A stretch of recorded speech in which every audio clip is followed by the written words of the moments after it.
Абылайхан мен Құрманбек ұлттық құрамадан шығып қалды. Ұстазым әрі әріптесім Асланға женіп осындай ақпар таратты. Қателеспесем, бұдан бөлек Астанадағы көшпенділер ойындарында көкпар шапқан 8 адам құрамада жоқ. Оған себеп шабандоздардың былтырғы ішкі біріншілікке қатыспауы. Енді құрамаға қайта ену үшін олар биыл чемпионатта төбе көрсетуі керек. Сонда ғана құрамаға еніп көшпенділер ойындарына баруы мүмкін. Ал биыл біріншілікке қатыспаса, әдеттегідей жастар, жаңа есімдер көшпенділер ойындарына барады. Бір қызық айтайын, 30-дан асқан Абылайхан Қырғызстандағы айтулы жарыстарда көкпар шауып көрмеген. Темірхан Айтбаев та солай, соңғы 15 жылда Қырғызстанға бармаған. 2013-те Астанада Азия чемпионатында көкпар шапты. 2016-та Қырғызстанға барған жоқ. 2017-те бас қалада тағы бой көрсетті. 2018-де Шолпан атадағы көшпенділер ойындарынан көрмедік. Бұл қалай? Еліміз көкке көтеріп жүрген көкпаршыларымыз Қырғызстанға баруға неге жүрексінеді? Олар тек үйде батырма. Осы ретте Жандарбек Бұлғақовтың айтыста Қажымұқан Абзаловқа айтқаны еске түседі.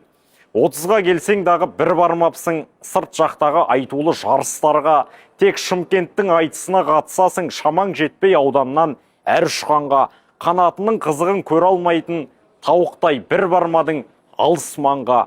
Қажымұқан деген дардай атың менен құмарсың тек үйінде алысқанға. Ер жігіт үйде туып түзделмей ме?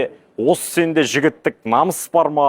Ауылына біз келсек жеңемін деп шеберсің ау жағаға жабысқанға. Қатты-қатты сөйлейсің осындағы, сені бап туыстар мен таныстарға. Күркесі жабық болса күшік байқыс, күшені бүреді екен арыстанға. Көшпенділер ойындарында тағы да топ жарамыз. Қазақстандық көкпаршылар биыл күзде көрші Қырғыз елінде өтетін байрақты бәсекеге дайындықты бастады. Федерация басшылары мен команда өкілдері Астанада бас қосып, дүниежүзілік көшпенділер ойындарына әзірлікті талқылады. Бас бапкер Ақылбай Манкеев тіпті арнайы жоспар дайындаған. Оған сәйкес ақпан айынан бастап жаттығу жиындары басталады. Бұған қоса ағымдағы жылы еліміз бойынша жарыстар көбейеді. Осы арқылы мықты жігіттер мен аттарды іріктеп, олардың шеберлігін шыңдап, әрі тәжірибесін толықтырып, жақсы бапта Қырғызстанға апаруға болады дейді бас бапкер. Айта кетейік, дүниежүзілік көшпенділер ойындары тамыз айында болады. Оның бағдарламасында қырғыздың көкбөрісі де, қазақтың көкпары да бар. Және жанкүйерлер аталмыш ойындарды тағатсыздана күтіп отыр. 2026-ға басты жарысымыз 6-шы дүниежүзілік көшпенділер ойыны. Оған Құдай қаласа осы келесі ақпан айынан бастап дайындықты бастасақ па деп ниеттеніп отырмыз. Жаңа кішкене жоспар жасап барлығын таныстырған жағдайым бар. Енді бұл жерде жалғыз көкпар емес, көкпар мен көкбөрі бізде екі командаға апаруға тура келіп тұр. Көкпар енді біздің өзі қазақтың қанына сіңген спорт болғаннан кейін көкбөріден ешкім ештеңе сұрамаса да көкпардан бәрі жеңіс күтіп отыр енді. Жеңіске жетеміз, Құдай қаласа. Айта кетейік, осыдан 2 жыл бұрын Астанада өткен көшпенділер ойындарының финалында Қазақстан және Қырғызстан командалары шығып, біздің жігіттер 5-те 4 есебімен жеңіске жетті. Айтып жатыр, бармай қалу мүмкін деген сияқты. Неге бармаймыз біз? Бізде әр өңірде, облыс орталықтарында спорт клубтар бар, спорт мектептер бар. Мемлекеттен қаншама қаражат бөлініп жатыр. Сонда біз соның бәрін жоққа шығаруымыз керек. Соның бәрін көрсетуіміз керек нәтижемізді. Қашанғы біз өзіміздің республикамызда, мемлекетімізде мықты бола береміз.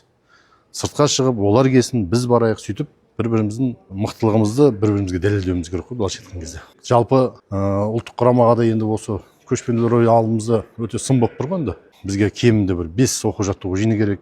Аттарды көбірек мықты аттарды жинауымыз керек. Жақсы аттарды жасақтап, балдарды жасақтап, енді ол жерге барып ойнаудың өзі де, барып ойнаған балдардың өзі де бір батырлық танытады. Екінің бірі баруға жүрексінбейді. Маған хат жіберілген болатын ұлттық құрамадан шығуыма байланысты. Енді ол кісілер қалай шешім қабылдайды, біз соны қабыл алдық.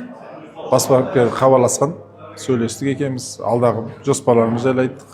Енді керегіміз болып жатса, жаңа өзім басшым әрі ұстазым Нұрдәулет Момынов танисыздар ғой. Сол кісінің келесі ел чемпионатына қатыстырып, не қылатса, ұлттық құрамада өнер көрсетуге болады. Көшпенділер ойындарына мүмкіндік беріп жатса қатысасыз ба жаңа? Ешқандай проблема жоқ. Мүмкіндік беріп жатса дайынбыз. Мен осы көкпардың жанашырымын. Мен осы жылқыға жанымды берген адам. Дамытсам, көтерсем, үлкен деңгейге жетсе деген ой пікірім бар. Ұлттық спорт дамысын, команда жинап, оның бәрі маған не керек, если магнит болсам, мен магнит емес, Құдай сақтасын. Ғани бауырымызға рахмет айтамыз. Қазақстанның атынан Бұндай адамдарды біз қолдауымыз керек.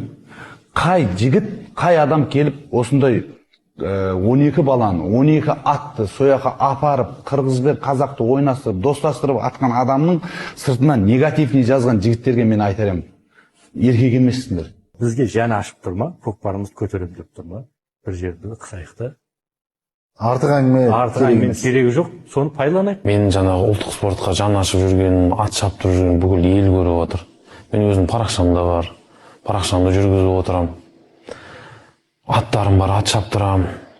Енді осылай қолдау көрсетіп жатқанда аяқтан шалмаңыздар. Лучше қолдаңыздар.